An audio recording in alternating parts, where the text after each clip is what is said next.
Moisés dentro de la Biblia tiene un lugar importantísimo en su narrativa completa, pues históricamente se han atribuido a él los primeros 5 libros de la Biblia. La ley que Dios dio a su pueblo al salir de Egipto fue entregada y registrada por él, y de manera tradicional se le llama la ley mosaica. Yendo a sus orígenes, Moisés nació en tiempos de la esclavitud egipcia, justo en el momento en que todos los bebés varones de los israelitas eran arrojados al río para evitar que se multiplicaran y resultaran más fuertes que los egipcios. Fue rescatado por la hija del faraón, creciendo con todas las comodidades que ello implicaba, pero sabiendo cuál era su origen. Cierto día asesinó a un egipcio que golpeaba a un israelita, y al ser descubierto, huyó al desierto. Ahí se casó, y su trabajo era como pastor de las ovejas de su suegro. Cierto día, mientras las llevaba en el desierto, vio una llama en medio de una zarza. Lo increíble era que la zarza no se consumía, y el fuego continuaba. Éxodo 3:4. Viendo Jehová que él iba a ver, lo llamó Dios de en medio de la zarza y dijo: Moisés, Moisés. Y él respondió: heme aquí. Y dijo: no te acerques, quita tu calzado de tus pies, porque el lugar en que tú estás, tierra santa es. Y dijo: yo soy el Dios de tu padre, Dios de Abraham, Dios de Isaac y Dios de Jacob. Entonces Moisés cubrió su rostro, porque tuvo miedo de mirar a Dios.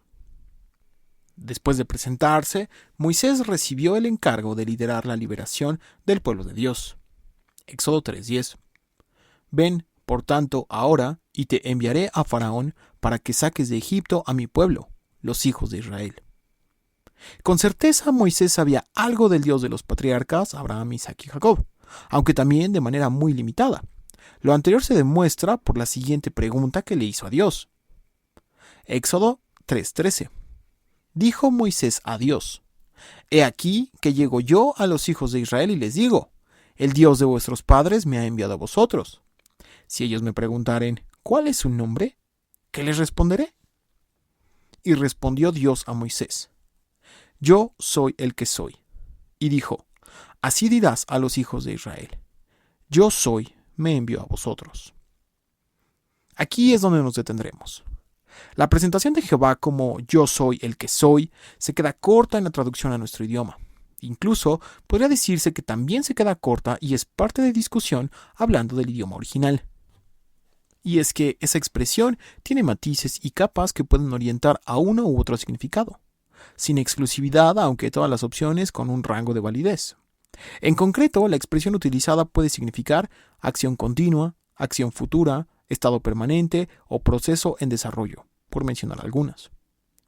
Una manera simple de abordarlo es que Jehová, al presentarse, en nuestro idioma sonaría algo como yo fui, yo soy, yo seré, todo junto.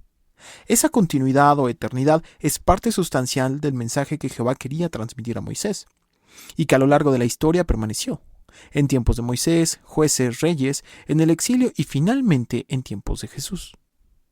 Una ocasión, en uno de sus enfrentamientos con los judíos, las cosas escalaron gravemente. Juan 8:51.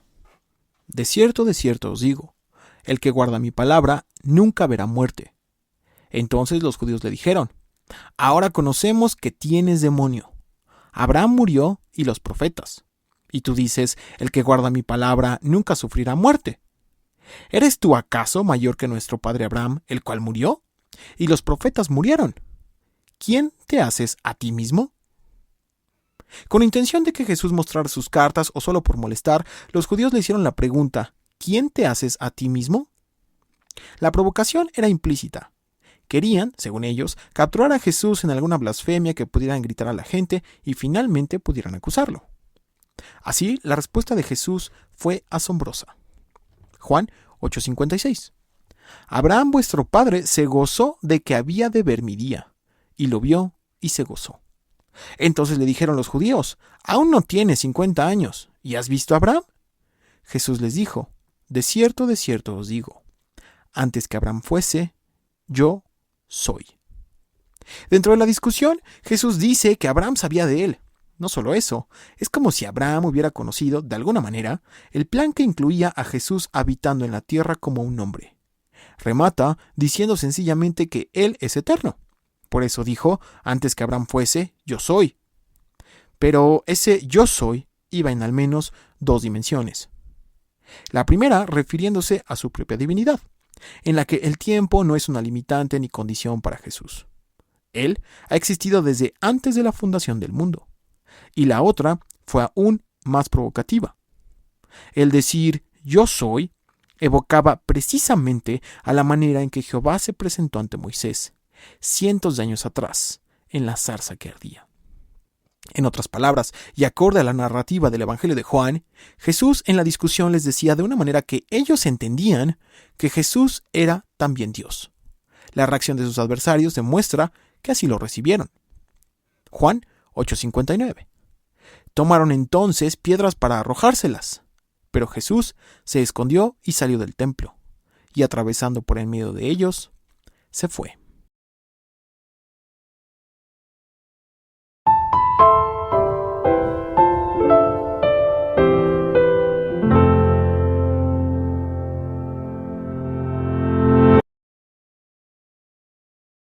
Marcos 14:43.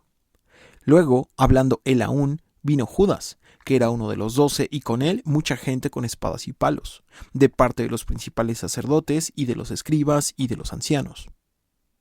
Mientras Judas había salido de la cena y Jesús acudió al monte de los olivos a orar, Judas aprovechó el momento para ir con los sacerdotes y escribas avisando que el momento apropiado había llegado.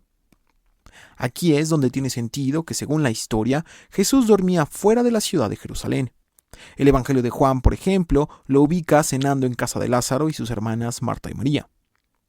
Sea cual sea el caso, el arresto de Jesús sucedió durante la noche. En este evento habrá múltiples detalles de los evangelios que ayudarán a entender con amplitud lo sucedido. Mateo 26:47. Mientras todavía hablaba, vino Judas, uno de los 12, y con él mucha gente con espadas y palos, de parte de los principales sacerdotes y de los ancianos del pueblo. Y el que les entregaba les había dado señal diciendo: al que yo besare, ese es, prendedle. Y enseguida se acercó a Jesús y dijo: salve, maestro, y le besó. Enormes discusiones han sucedido a través del tiempo buscando identificar las razones que tuvo Judas para entregar a su maestro con un beso. John Ellicott, teólogo del siglo XIX, argumentaba que, acorde a las costumbres conocidas judías y de los primeros cristianos, un beso era el saludo común entre discípulos y su maestro. En otras palabras, no es que Judas entregando a Jesús con un beso fuera algo sobresaliente. Podríamos decir que era la manera tradicional en que lo había hecho durante mucho tiempo. Y a la vez, según Judas, ayudaría a dar cierta confianza a Jesús y evitar que escapara. Mateo 26:50. Y Jesús le dijo: amigo, ¿a qué vienes? También por tradición, cuando un discípulo se refería a su maestro, comúnmente éste respondía diciendo: paz a vosotros, o algo similar. Sin embargo, las palabras en el Evangelio de Mateo parecieran irrelevantes, pero tienen una carga importante. Casi interrumpiendo a Judas con su salve maestro, Jesús respondió: amigo, ¿a qué vienes? La dificultad de la situación aumenta. Para Jesús no había duda de lo que ocurría. Ningún evangelio registra si Judas respondió, si es que pudo, a Jesús. El Evangelio de Lucas añade una parte importante del intercambio entre ambos. Lucas 22:48. Entonces Jesús le dijo: Judas, ¿con un beso entregas al Hijo del Hombre? Aquí Jesús es más directo. Algunos comentarios ahondan en que se refirió a Judas por su nombre. Y aunque es obvio que lo conocía, desde esa óptica Jesús le dejaba saber que no lo estaba entregando a un desconocido. Judas, el discípulo, su amigo y en quien confiaba, lo había vendido. Al decir: con un beso entregas al Hijo del Hombre, agrava las cosas todavía más. Jesús no es un maestro común, no es un predicador rebelde o que no encajaba en la jerarquía eclesiástica del momento. Judas está entregando al Hijo del Hombre, aquel de quien el profeta Daniel escribió y que sin duda era el Mesías esperado. La carga que arroja sobre Judas es esa: el Mesías, el Hijo de Dios, acorde a lo que él profetizó, era entregado a los ancianos y autoridades judías. Los evangelios de Mateo, Marcos y Lucas mencionan el beso de Judas. Solo Juan lo omite, pero añade algo que ninguno de los otros tres hicieron. Juan 18:1. Habiendo dicho Jesús estas cosas, salió con sus discípulos al otro lado del torrente de Cedrón, donde había un huerto, en el cual entró con sus discípulos. Y también Judas, el que le entregaba, conocía aquel lugar, porque muchas veces Jesús se había reunido allí con sus discípulos. Judas, pues, tomando una compañía de soldados y alguaciles de los principales sacerdotes y de los fariseos, fue allí con linternas y antorchas y con armas. Hasta este punto, la narrativa de los 4 evangelios es muy similar. Judas, con la compañía de guardias, sacerdotes y fariseos, acuden a buscar a Jesús. Pero, al no existir el evento del beso, Juan añade lo siguiente. Juan 18:4. Pero Jesús, sabiendo todas las cosas que le habían de sobrevenir, se adelantó y les dijo: ¿A quién buscáis? Le respondieron: a Jesús Nazareno. Juan no habla del intercambio verbal entre Judas y Jesús. Cuando la compañía respondió a Jesús Nazareno, puede entenderse que su respuesta fácilmente fue despectiva, aludiendo a que efectivamente Nazaret era una región de poca reputación entre los judíos. Juan 18:5. Jesús les dijo: Yo soy. Y estaban también con ellos Judas, el que le entregaba. Cuando les dijo: Yo soy, retrocedieron y cayeron a tierra. La idea de que solo con su voz aquellos que iban a aprender a Jesús cayeran al suelo está envuelta en varias capas. La primera es probable que sea referencia a una cita de Salmos. Salmo 27:1. Jehová es mi luz y mi salvación. ¿De quién temeré? Jehová es la fortaleza de mi vida. ¿De quién he de atemorizarme? Cuando se juntaron contra mí los malignos, mis angustiadores y mis enemigos, para comer mis carnes, ellos tropezaron y cayeron. Esa cita incluye ausencia de temor en el momento de peligro, lo que recordaría de inmediato la oración y preparación de Jesús en Getsemaní. Además, Juan es específico al citar las palabras de Jesús: Yo soy. Una evidente mención al uso de la expresión de Jehová que había dicho a Moisés en la zarza, cientos de años atrás. El hecho de que Jesús diciendo «Yo soy» provocara que sus captores cayeran al suelo ha sido también motivo de discusión.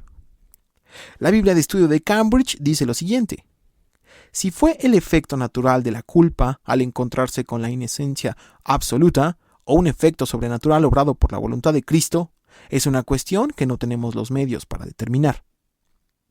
John Ellicott, el teólogo inglés, escribió lo siguiente: ellos vinieron a aprenderlo por la fuerza, pero la conciencia frustró sus propósitos y quedaron impotentes ante él. Él entregará su vida porque su hora ha llegado, no porque se la arrebaten. En otras palabras, Jesús les comunica que su captura no lo sorprende, no lo han tomado en la indefensión o desprevenido. Jesús sabe que la hora ha llegado. Se ha preparado en oración y vela en el monte Getsemaní. Un ángel ha venido a reconfortarlo y a pesar de su petición al Padre, Jesús tomará la copa. La manera más sencilla de apreciarlo es que si sus captores cayeron de espaldas al suelo tan solo con escuchar su voz, ¿qué les pasaría si Jesús de verdad quisiera defenderse? Desenvuelto lo anterior, el mensaje es claro. La traición, aprehensión y juicio que se avecina es algo que Jesús ya espera. Las antorchas y armas son absolutamente innecesarias. Jesús va a permitir que lo capturen no a causa de la traición de Judas o la turba que quiere intimidarlo, sino porque Él así lo quiere. Juan 18:8. Respondió Jesús: os he dicho que yo soy. Pues si me buscáis a mí, dejad ir a estos, para que se cumpliese aquello que había dicho: de los que me diste, no perdí ninguno. Entonces Simón Pedro, que tenía una espada, la desenvainó, e hirió al siervo del sumo sacerdote, y le cortó la oreja derecha. Y el siervo se llamaba Malco. Luego de ver que Jesús no oponía resistencia y como prueba de que Pedro no había orado y velado cuando Jesús se lo pidió, en primer lugar, sería su intento de defender a Jesús, quien todo el tiempo había dicho las cosas que sucederían, y aún así, Pedro intentó demostrar la devoción a su maestro con violencia. La mención de la oreja derecha podría sonar poca cosa, un detalle que el autor quiere agregar. Pero si imaginamos a Malco frente a Pedro, sería casi imposible que con su espada en la mano derecha, Pedro pudiera cortar la oreja derecha de Malco, sobre todo si el acto fuera intempestivo. Entonces, ¿cómo pudo ocurrir? Una de las respuestas más prácticas sería que Pedro efectivamente tomó por sorpresa a Malco, pero lo hizo por detrás. Mientras Malco le daba la espalda a Pedro, éste sacó su espada y lo hirió. Viéndolo así, es más probable que pudiera cortar la oreja derecha de Malco, sobre todo porque es Lucas y Juan quienes específicamente mencionan qué oreja fue. Lucas 26:52. Entonces Jesús le dijo: «Vuelve tu espada a su lugar, porque todos los que tomen espada, a espada perecerán. ¿Acaso piensas que no puedo ahora orar a mi Padre y que Él no me daría más de 12 legiones de ángeles? Pero ¿cómo entonces se cumplirían las escrituras de que es necesario que así se haga?» Juan 18:11. Jesús entonces dijo a Pedro: «Mete tu espada en la vaina. ¿La copa que el Padre me ha dado, no la he de beber?» Desde cualquier perspectiva, Jesús apela a su propósito antes que cualquier cosa. La imprudencia de Pedro se hace evidente. Jesús nunca ha pedido que lo defiendan. Los discípulos no son guardaespaldas, y matando gente o mutilándola no es el ejemplo que les ha mostrado. No solo Jesús podría defenderse a sí mismo, podría pedir al Padre legiones completas de ángeles que lo defiendan, y así sería. Si la sola voz de Jesús podía tirar al suelo a las personas, ¿cuánto más cientos de seres celestiales defendiendo al Hijo de Dios? Jesús tiene en la mente que es necesario que las cosas ocurran. En Getsemaní, su oración al Padre había concluido así. A pesar de que en todos los evangelios se menciona el asunto de la espada y la oreja cortada, solo Lucas habla de lo que hizo Jesús al respecto. Lucas 22:51. Entonces, respondiendo Jesús, dijo: «Basta ya, dejad». Y tocando su oreja, le sanó. Siendo un poco cínicos, la acusación que podrían hacer contra Jesús y sus discípulos por el arrebato pierde cualquier prueba o motivo. No podrían acusarlo de haber agredido a Malco, si su oreja ya estaba perfectamente sana. En ese sentido, Jesús se encargó de borrar la evidencia del delito. Marcos 14:48. Y respondiendo Jesús les dijo: «¿Como contra un ladrón habéis salido con espadas y con palos para prenderme? Cada día estaba con vosotros enseñando en el templo, y no me prendisteis. Pero es así, para que se cumplan las Escrituras». Jesús apela a la actitud de sus captores. Exhibe su conspiración y la necesidad de ellos porque su detención fuera lejos de las multitudes que sí creían en él. El acto dentro de la burbuja que aprovecharon y provocaron es evidencia que se trataba de una venganza, no de un acto necesario o justo. La traición y la emboscada quedaban al descubierto. Marcos 14:50. Entonces todos los discípulos, dejándole, huyeron. Los 11 discípulos abandonaron a Jesús. Según Marcos, momentos atrás, en esa misma noche, había sucedido esto. Marcos 14:31. Mas Pedro con mayor insistencia decía: «Si me fuere necesario morir contigo, no te negaré». También todos decían lo mismo. Más temprano aquella noche, los discípulos se unían con Pedro para decir que de ser necesario morirían con Jesús. Ahora lo dejaban solo. El pastor David Guzik escribió esto: «Ninguno de ellos estuvo junto a Jesús y dijo: yo le he dado mi vida a este hombre. De lo que le acuses, también me debes acusar a mí». Pero se cumplió lo que Jesús dijo: «Todos os escandalizaréis de mí esta noche». Marcos 14:51. Pero cierto joven le seguía, cubierto el cuerpo con una sábana, y le prendieron, mas él, dejando la sábana, huyó desnudo. Este pequeño guiño, sin aparente propósito o uso práctico en la historia, solo se menciona en el Evangelio de Marcos. La tradición más fuerte sugiere que esta es la forma en que Marcos, el autor del Evangelio, se introduce en la historia. En los documentos biográficos contemporáneos, si los autores aparecían en la historia, se mencionaban a sí mismos en tercera persona, para no quitar foco al verdadero protagonista.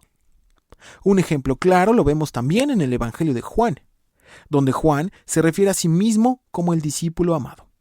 En este caso, sería así la manera en que Marcos nos cuenta que él estuvo allí. Mucho se ha especulado el asunto de la sábana, pero podría solucionarse fácilmente. Asumiendo que era avanzada la noche, el ruido de las personas que iban escoltando a Jesús hizo que saliera de su cama con lo que pudo, una sábana. Charles Spurgeon escribió una pequeña historia que encaja con este evento, como si fuera escrito por Marcos y cuyo destinatario sería Pedro. Yo, Marcos, también en mi loca y necia mente rápida hubiera corrido, así como estaba desnudo, sobre la guardia para rescatar a mi Señor y amo Jesús. Sin embargo, al primer vistazo de los duros legionarios y de sus espadas huí lejos, con miedo, con el corazón desfallecido y con el temor de que yo también fuera tomado bruscamente. Después de su arresto, los discípulos de Jesús huyeron. Ahora lo llevarán a casa del sumo sacerdote para que comience su juicio. Jesús no puso resistencia, no quiso defenderse, incluso reprendió a Pedro, quien vanamente lo intentó. Su calma y silencio derivan de que sabe exactamente lo que ocurrirá, pero también de que estaba profetizado. Las autoridades religiosas tomarán la venganza en sus manos por todos los agravios y humillaciones que, según ellos, Jesús les ha hecho. Intentarán disfrazar su odio con razones y excusas que les permitan condenar a Jesús. Lo harán una y otra vez, pero no encontrarán ninguna suficiente. Jesús está en control. Las cosas se alinean al plan divino. Los discípulos no entienden cómo el Mesías que esperaban ha sido aprehendido y camino a un juicio ante personas que le han dicho de todo. Que es blasfemo, que tiene un demonio, que es mentiroso y en el límite han intentado apedrearlo. Pero la victoria de Jesús ya ha sido anunciada. Él mismo la dijo. Juan 10:17. Por eso me ama el Padre, porque yo pongo mi vida para volverla a tomar. Nadie me la quita, sino que yo, de mí mismo, la pongo.